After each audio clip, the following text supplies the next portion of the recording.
আপনারা যারা SSC, SSC অথবা জেএসসি অথবা যে কোনো অর্ধবার্ষিক অথবা বার্ষিক পরীক্ষা যে কোনো পরীক্ষা দেন, একটা সমস্যা হয়। সমস্যা কি দাঁড়ায়?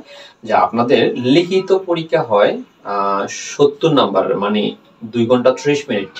এখন আপনারা এমন দাঁড়ায় যে আপনারা 2 ঘন্টা 30 মিনিটের মধ্যে কখনো 7টা প্রশ্ন সঠিক আনসার দিতে পারতেছেন না, মানে লিখতে পারতেছেন না।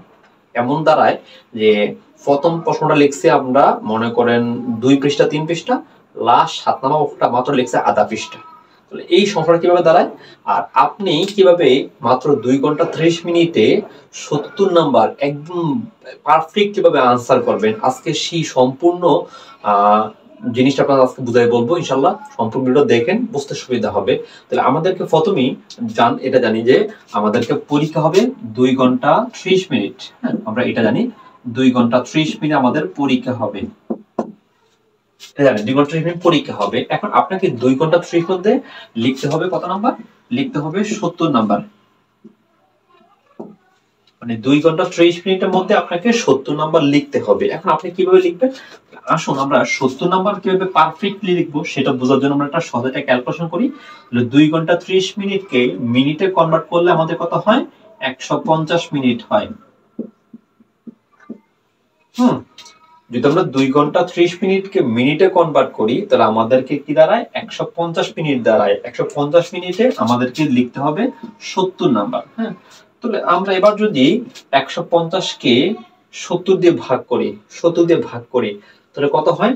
যেমন 7 গুণে 14। হ্যাঁ, 2 মিনিট 14 আর থাকে মিনিট, তার মানে 2 মিনিট 10 সেকেন্ড। হ্যাঁ, 2 মিনিট 10 সেকেন্ড এত মিনিট থাকে আমাদের, এত মিনিট থাকে। তার মানে আমরা যদি এটাকে মিনিটে কনভার্ট করি তার মানে 1 ঘন্টা 150 মিনিট হয়। আর 150 মিনিটে আমাদেরকে আনসার করতে হবে কত নাম্বার? 70 নাম্বার। এবার আমরা যদি এই 150 কে 70 কে গড় করি, মানে প্রতি নাম্বারে কত মিনিট করে পাবো, তাহলে আনুমানিক এইটুকু আসবে 2.10 মিনিট আসবে, মানে 2 মিনিট সামথিং আসবে, সামথিং। এবার আপনার তার মানে হলো আপনি যখন 10 নম্বরের একটা প্রশ্ন পরীক্ষা দিবেন, 10 নম্বরের একটা প্রশ্ন পরীক্ষা দিবেন, তখন আপনি ওই 10 নম্বরের প্রশ্ন পরীক্ষার মধ্যে তাহলে মিনিট থাকবে কত মিনিট? যদি প্রতি নাম্বারে 2 মিনিট করে হয় তাহলে 10 নম্বরের জন্য মিনিট হবে 20 মিনিট। 20 মিনিট। হ্যাঁ, এটা আপনি প্রতি 10 নাম্বার একটা সৃজনশীল প্রশ্নের জন্য আপনি লিখতে সময় পাবেন কত মিনিট? 20 মিনিট। আর সব মিলিয়ে হয়তোবা কি 21 মিনিট হতে পারে, 21 মিনিট সামথিং হতে পারে। তো এখন আপনি এই যে মনে করেন 21 মিনিট, হ্যাঁ 21 মিনিট, তাহলে 10 নাম্বারটা সৃজনশীল আপনি পাবেন 21 মিনিট। এখন প্রশ্ন, 21 মিনিট কি আপনি লিখতে পারবেন? না, কারণ আপনাকে প্রথমে 21 মিনিট জন্য প্রথমে সৃজনশীলটা পড়তে হবে, চিন্তা করতে হবে, মাঝে মাঝে সৃজনশীল লেখার মধ্যে একটু নিজেকে চিন্তা রিমাইন্ড করতে হবে যে আমি কি লিখবো, এখন কি লিখবো। তার জন্য আমি আপনাকে সাজেস্ট করব, এর জন্য আমি আপনাকে এখান থেকে রেখে দেব 3 মিনিট। তার মানে আমি এখানে লিখবো 18 মিনিট। ওই যে 3 মিনিট আপনার প্রশ্ন পড়বেন, প্রস্তুতি নিবেন, একটু ভাববেন, অথবা আপনি 19 মিনিট লিখেন। 19 মিনিট, 1 মিনিট আমরা হাতে রাখলাম। তার মানে আপনি একটা সৃজনশীল আনসার করার জন্য সময় পাবেন 19 মিনিট। অবশ্যই আপনি এই 19 মিনিট যখন সঠিক ব্যবহার করবেন তখন আপনি যতটুকু লিখতে পারেন ততটুকু লিখবেন। যদি আপনি 19 মিনিট চেয়ে 22 মিনিট বেশি লেখেন, বুঝতে হবে আর একটা সৃজনশীল পারফেক্টলি দিতে পারবেন না। ভাই আপনাকে ভালো করতে গেলে অবশ্যই 60টা সৃজনশীল সমানভাবে লিখতে হবে। মানে আপনি যদি ভালো